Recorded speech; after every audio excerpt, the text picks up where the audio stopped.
Okay, so here we're going to continue kind of talking about quote unquote welfare factors, right? We've been talking about nutrition and food kind of without mentioning it specifically as a welfare factor, but of course it does fall under the bin of things that are going to be important for wildlife in general. And here we're going to focus primarily not so much on food, but on water, which we touched on a little bit as a nutrient in the last section.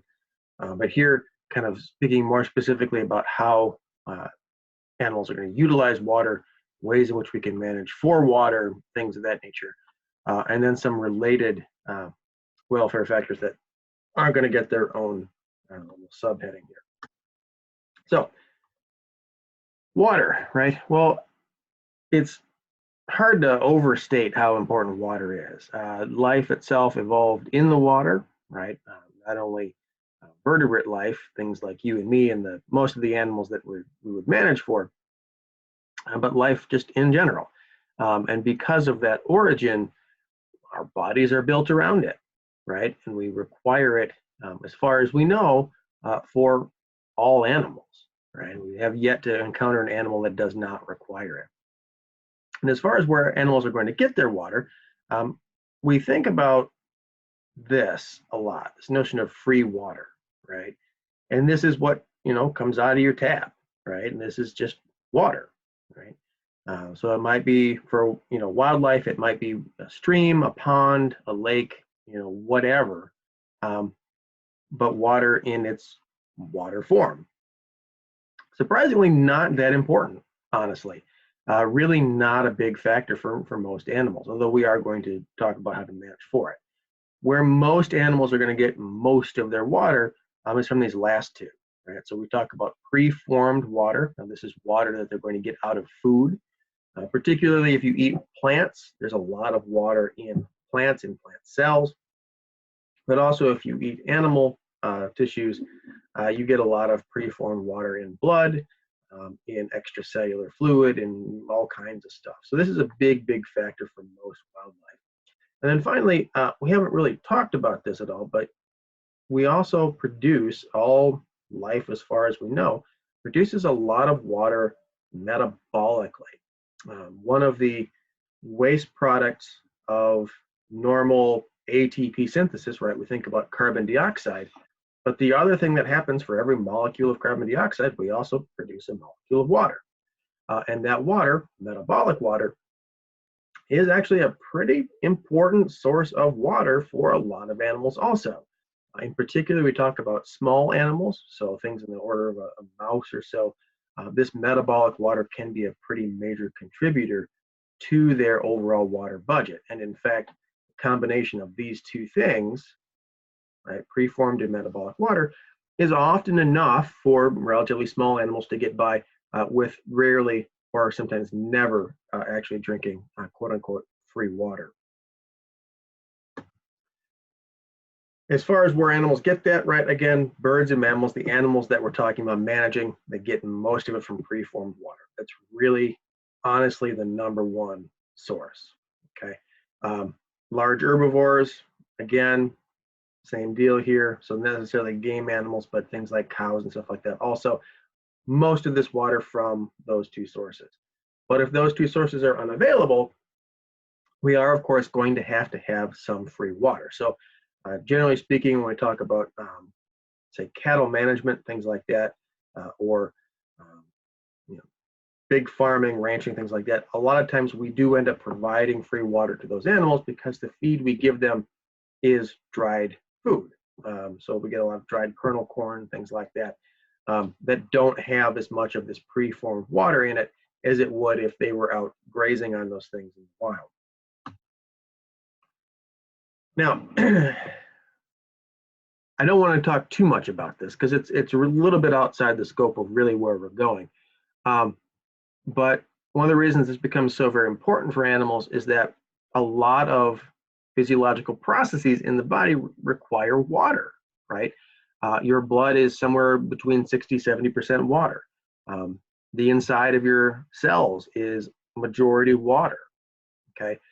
It's an important transport thing. That's how we get things around our body is in water, right? In one form or another. And that's all fine and good, okay, except that we also experience a lot of water loss, okay? So depending on the animal, right, we lose a lot of water predominantly through urine, okay? Now this is a bigger issue here for mammals than it is for birds, and certainly it is for reptiles. Most birds and other sorts of reptiles don't excrete liquid urine. They sort of put out a sort of a more solid kind of a paste that has less water in it, for reasons that are unimportant right now. And so they lose less water to urine than mammals do. Mammals are actually pretty lossy when it comes to urine and water loss. Feces also, there is some component of water typically in feces that we lose through there. And so we need to have a way of replacing this. We also, again, depending on the animal, lose a lot of water just by breathing, right?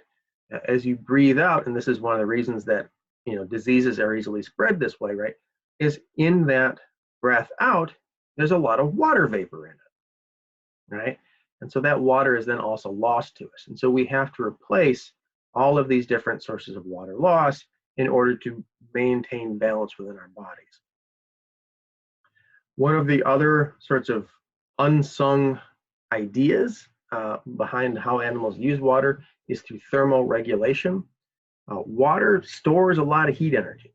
One of the things that's interesting about water as a substance is that it will absorb a lot of energy and it will lose a lot of energy without changing temperature. And so it's a very, very useful heat storage medium for us. Okay, we can use our blood, for example, to move heat around our body. Okay, by moving more blood here, we send more heat with it because it's full of water, right? And if we want to conserve heat, we can pull blood away from exterior surfaces and not lose heat. We can also, largely in mammals, we think about this as an issue, evaporative heat loss. So as we sweat, as your dog pants at home, right, they are losing water to the atmosphere, and in losing that water, they're losing heat. Okay, so sort of a thermal regulatory function. Less important in birds. Birds don't pant, birds don't sweat, but there is still some function there. So when we look at animal behavior, a lot of what they spend time doing, so when they're not asleep and they're not looking for food, they are trying to regulate both body temperature and water balance. And oftentimes those two things go together, right? At the same time, right, diet and water balance is important for us. They're going to select foods that have more water in it if they can. Okay, so they get more preformed water, lower their requirements for free water, okay, stuff like that. And so lots of different aspects of this. And I'm not going to be overly worried about a lot of this stuff. So when we look at animals trying to thermoregulate, right, to kind of maintain an internal body temperature, there are going to be a couple of things that go hand in hand with that and with water balance. We're going to see changes to body size, body shape. We're going to see changes to coloration, okay, or hair patterns and things like that. The larger you are, the bigger issue you have with losing heat. And I mean that in the sense that if you're a very large animal, it's very easy for you to overheat. Your issue is with not losing enough. So if you're an elephant, for example, you have a very large mass, right? You have a relatively small surface area.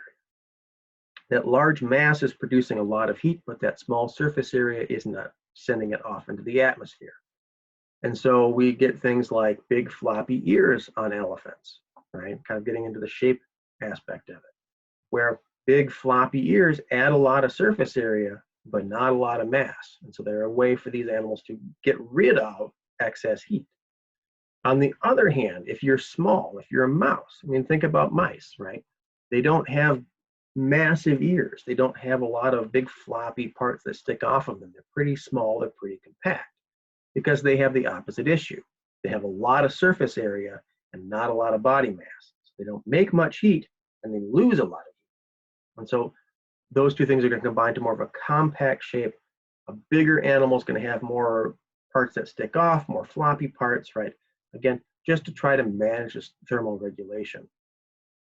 In particular, not only just the pattern and distribution of hair and feathers and things like that, but also the color, right?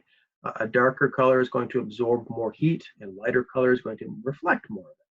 And so again, depending on where you live, right, on your body size, on your body shape, you might preferentially have darker or lighter coloring, you might have more or less body coverage of feathers or fur. Again, trying to match up your environment with your thermoregulation. So what are we going to do here to manage this stuff, right? So we've got a couple of different ways in which we can produce, let's just grab here. So we can produce water sources for animals, right? Some of these are going to be natural, right, in their base. They're going to be things like sort of a catchment. And we'll see pictures of some of these here moving forward. Maybe catchments, either man-made, natural, or kind of a combination of the two, right? An idea where we're going to put in some kind of lowered ground, so any water that falls from the sky or snow melt for that matter will kind of collect within it. Okay, and so these would be things like, you know, a guzzler here maybe, or maybe a tinaja, okay, or an adit, things like that. And really here the big difference between these things is relatively small.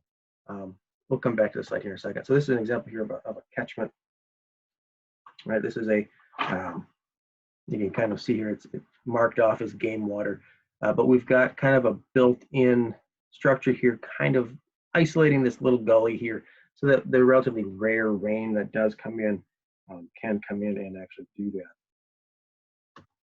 An example of a really simple kind of catchment is a guzzler. Now, obviously, this PVC tank in the back here isn't that, but the guzzler is down here. And basically, all a guzzler does is just, again, it captures rainwater. Okay. Now, one thing that we can do, and this is why this is back here, is that in a place that gets seasonally a lot of rain, okay, and then the rest of the year not very much, which is typical of most deserts, we can try to catch some of the overflow from this guzzler in a storage tank so that we can provide a year-round natural water supply of that. A related idea here, this tinaja, a tinaja here is a sort of it's a guzzler, but instead of being man-made, it's natural. Okay, it's sort of a rock tank, you can think of it that way. The issue with a tinaja that a guzzler really doesn't have is that because these are natural, they won't have basically a permanent source of water. A tinaja is very much a ephemeral or a seasonal kind of a thing. An adit is very similar. It's a tunnel rather than kind of a basin, if you want to think about it that way. Usually we find these related to washes or dry riverbeds and things like that. They're often, how best to describe it, they're often kind of supplemented with dams, diversion dams in particular, to try to get more water into this tunnel, because unlike a guzzler or a tinaja, they don't have a lot of surface area to catch a lot of rainwater. Retention dams, sand tanks. So we'll see a picture of this here. Okay, so this is an example of both a retention dam and a sand tank. So it's called a sand dam. Again, it's another place to try to retain some of the runoff during the rainy season in the desert. So here you can see there's a sort of a dry stream bed or a wash that would come down through this little groin here in the mountain. And the idea behind the retention dam / sand tanks, the sand tank behind this, is to try to get water to kind of fill in here and we get kind of a little mini pond, combination of surface water and some groundwater in the sand beneath it. And the idea here is that, again, we're going to try to have some kind of a retention pond. Okay. So if you, for example, if you drive down 22 down towards old 22 anyway, down towards Duncansville from here, you'll see a lot of these sorts of things, these reservoirs for city water, right? This is kind of the same idea. This retention dam and sand tank behind here, we often use these to refresh Guzzlers or Adits or Tinajas to try to, again, provide some longer term water storage for those things. Sorry, I thought I had a picture of a windmill, but I don't. You guys have seen windmills before, they exist. Windmills here are often used to power wells. If you live near the city, but out kind of in the outskirts, you probably have well water, so city water. You probably have an electrical pump that you use to pull water up for your house. In the middle of the desert, that's not really an option. And so we use windmills here to power a lot of wells in the desert, again, trying to bring groundwater to the surface. Same here with things like springs and seeps. These are places, horizontal wells here as well. These are places where groundwater, again, naturally comes to the surface. And we haven't talked about groundwater. You probably have some idea of what it is, but it's just water that is stored underground. So rather than being in a river or a stream at the surface, it travels in rivers and streams within the bedrock below the dirt. And is really often an important source of water for not only for people, but also for a lot of desert livestock, okay, form of things like springs and seeps. So how do we manage water? How do we actually make this happen? Well, one of the important things to remember here is that whenever you're managing, and this is probably the single most important thing for you to try to keep in mind forever, right, is Liebig's law of the minimum. And Liebig's law of the minimum is not specific to management by any stretch of imagination, but it's kind of your guiding star. Basically, the idea here is that you can only go as fast as the slowest member of your team, right? Your chain is only as strong as its weakest link, yada, yada, yada, things like that. And so we apply this to management in the sense that growth of a population is determined by whatever their scarcest resource is. So if food is your limiting resource, it's not going to do you any good to try to worry about managing for water, right? That's not what's holding the population back. Okay. On the other hand, if you're working in an area that has abundant food, that has, abundant other resources, territory, things like that, but water is relatively scarce, then managing for water can be an easier thing to deal with than trying to manage for all the other stuff. Okay. So it's not necessarily always going to have to be, you have to manage for everything. Usually you can find the simplest thing to manage for and go forward for that. That said, it is often focused on water, right? Whether for valid reasons or not, this is often an easy place for smaller groups to kind of come in and try to focus on. And this began, after World War II, right? As management became more of a process, we started to see a lot of places say, okay, well, I want to go hunt bighorn, right? So what's something that's holding those back, right? Water is an obvious thing for that. And so for certain resources, for certain animal resources anyway, quail, chukar, mule deer, in particular mule deer, and then our sort of our western desert species, things like bighorn, pronghorn, it became a very, very popular thing to do as a management technique, right? And of course, this is obviously not an uncommon sight, right? We've got our bighorn here, no water to be found, right? So how do we do that? Well, as it turns out, not only is it a popular thing for sportsman agencies to do, but it's also a state thing, right?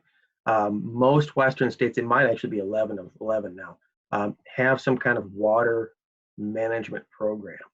To of somewhere north of about 6,000 different kinds of developments. Now those can be wells and mills. Those can be,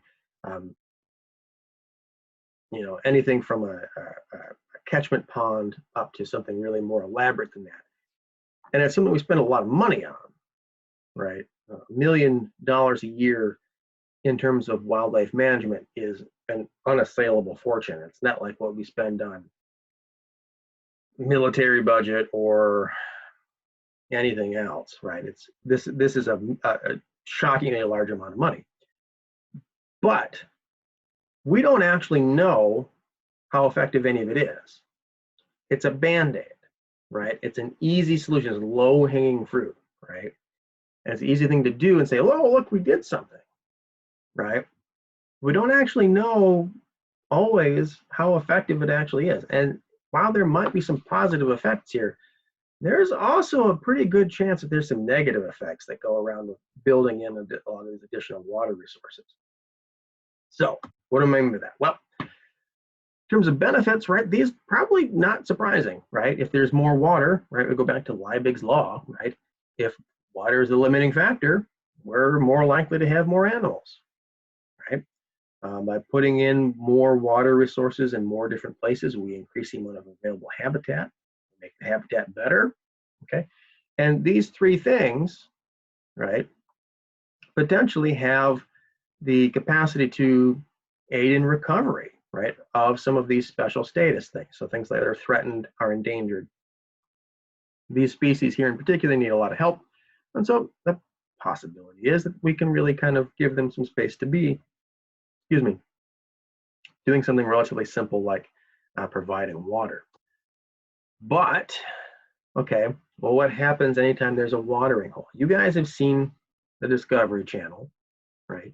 You know what happens at watering holes in Africa, right? All the animals come in, right? Everybody comes in to all drink out of the same pond, right? And then all of a sudden, an alligator, crocodile, it's Africa, leaps out, grabs somebody, right? So by bringing all of these animals to the same place, right, we increase the rate at which they're going to be eaten, okay? We're also bringing them all into the same place, so they're also going to be seeing increased competition for whatever other resources are there, right? We are going to obviously increase potential for disease transmission. We talk about this. This is what we're doing right now, right? Social isolation, right?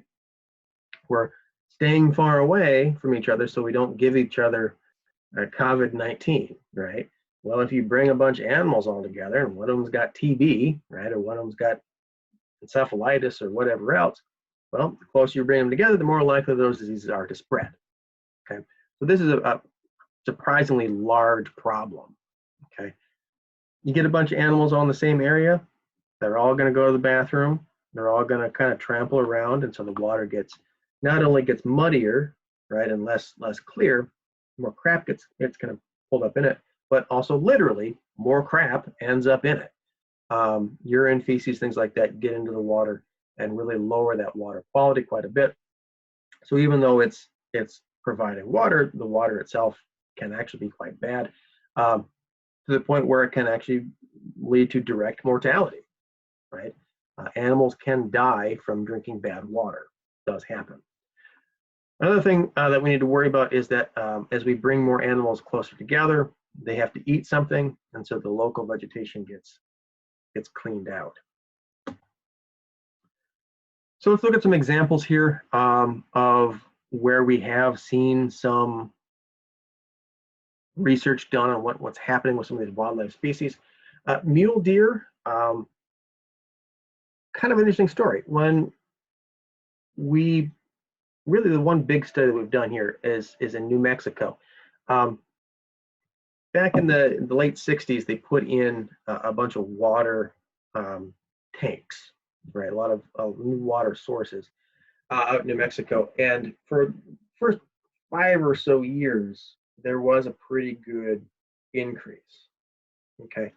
That increase pretty slowly tapered off, as you might expect, right? The more animals you bring in, the less the more water they're going to require. So eventually they're going to get up to carrying capacity, right? The question, of course, is though whether or not the numbers we saw around these water resources were actually increasing populations overall, or whether it was just mule deer from other places deciding to live near the water now. There was no real follow-up on that, and so we're honestly not really all that sure. Those of you who are hunters will know whitetail, right? Whitetail, we only really ever find them near water sources. You're not going to find them out in a dry area. So if there's even a creek or a seep or anything nearby, you're likely to find deer there, but they're not going to roam too far from them. So if you're managing for whitetail deer, there is going to have to be a water source somewhere nearby. Elk tend to inhabit relatively moist areas, just in general, called this mesic. Xeric with an X is for dry. So elk require some water around, but very rarely do we find that elk are water limited. Okay, so if you're managing for elk, unless you're trying to manage for elk in a desert, when that's going to be a fool's errand, you're not really going to need to worry about developing water, and it's not going to be a thing that you want to worry about. On the other hand, things like desert species, things like pronghorn, here again, you know, they're going to gather around water resources, right? They're going to live within, you know, a short walk of a water resource. But from what we can gather, there doesn't seem to be much direct influence on new water resources and pronghorn abundance. So again, here's an example of adding water probably not actually doing any good. In fact, when we look at examples from, say, Utah, they don't use them at all. Okay. If we're managing for predators, we want to increase predator abundance for whatever reason, wolves or whatever we're trying to reintroduce. They, again, they're another example where they're not really worried about water resources. Okay. They get most of their water from preformed water, from the food that they eat. However, if you are managing for predators, you might still do water developments, okay, if the species that they are eating require them, right? So if, for example, you're looking at wolves, right, and they are the primary prey species in the area might be whitetail, you might want to put in water developments for whitetail, so there are more whitetail for the predators to eat. Okay, so it might not be direct influence on the predators, but there might still be some value to that. Along that same line here with small mammals, okay, things like mice, squirrels, stuff like that, they rarely drink. They honestly rarely drink. Most of their water is metabolic or preformed, and so again, adding a water resource for them just really there's no point. For birds, it's not quite as easy. It kind of depends on the birds that we're working on. For things like turkey, depending on where you're at, if you live in a place that's seasonally dry, adding water can help turkey. You will get more turkey abundance in those places. But if you live in a place that's like here, where it's moist almost all year round, not going to do anything, right? It's only if water is seasonally unavailable for those animals that you're worried about it. Quail, another big game bird, really don't require standing water, right? Most of theirs, again, like small mammals, tends to be preformed. But like turkey, if you live in an area that has a high drought potential, that can be a benefit to them if they need it. Doves, same deal, right? If you live in a dry area. Yes, the kind of the story here, Chukar, the same deal. Same deal. If you live in a dry area, give them water. If you don't worry about it. It's not doing anybody good. Reptiles and amphibians, again, kind of same story, right?